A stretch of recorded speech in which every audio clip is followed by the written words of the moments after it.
मिस्र का एक अमीर बिजनेसमैन था। उसकी उम्र 50 के लगभग थी कि एक दिन उसके दिल में तकलीफ का एहसास हुआ, और जब उसने काहिर के सबसे बड़े अस्पताल में अपना इलाज कराया तो उन्होंने माजरत करते हुए उसे यूरोप जाने को कहा। यूरोप में तमाम टेस्ट मुकम्मल करने के बाद वहां के डॉक्टर ने उसे बताया कि तुम सिर्फ चंद दिनों के मेहमान हो, क्योंकि तुम्हारा दिल काम करना छोड़ रहा है।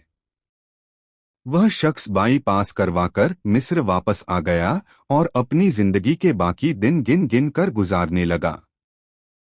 एक दिन वह एक दुकान से गोश्त खरीद रहा था जब उसने देखा कि एक औरत कसाई की फेंकी चर्बी के टुकड़े को जमा कर रही है। उस शख्स ने औरत से पूछा, तुम इसे क्यों जमा कर रही हो?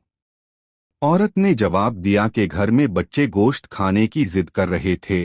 चूंकि मेरा शौहर मर चुका है और कमाने का कोई जरिया भी नहीं है, इसलिए मैंने बच्चों की जिद की बदौलत मजबूर होकर ये कदम उठाया है। इस फेंकी हुई चर्बी के साथ थोड़ा बहुत गोश्त भी आ जाता है, जिसे साफ करके पका लूंगी।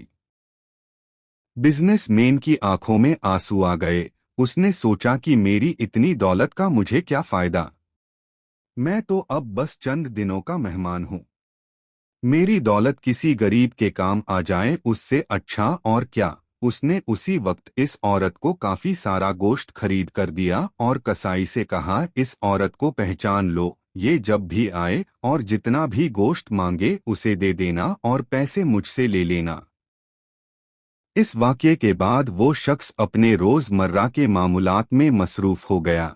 कुछ दिन उसे दिल में किसी तकलीफ का एहसास न हुआ तो उसने काहिरा में मौजूद लेबोरेटरी में दोबारा टेस्ट कराया। डॉक्टर ने बताया कि रिपोर्ट के मुताबिक आपके दिल में कोई मसला नहीं है, लेकिन तसल्ली के लिए आप दोबारा यूरोप में चेकअप करवा आए। वह शख्स दोबारा यूरोप गया और वहां टेस्ट कराए। रिपोर्ट्स के मुताबिक उसके दिल में कोई खराबी सिरे से थी ही नहीं।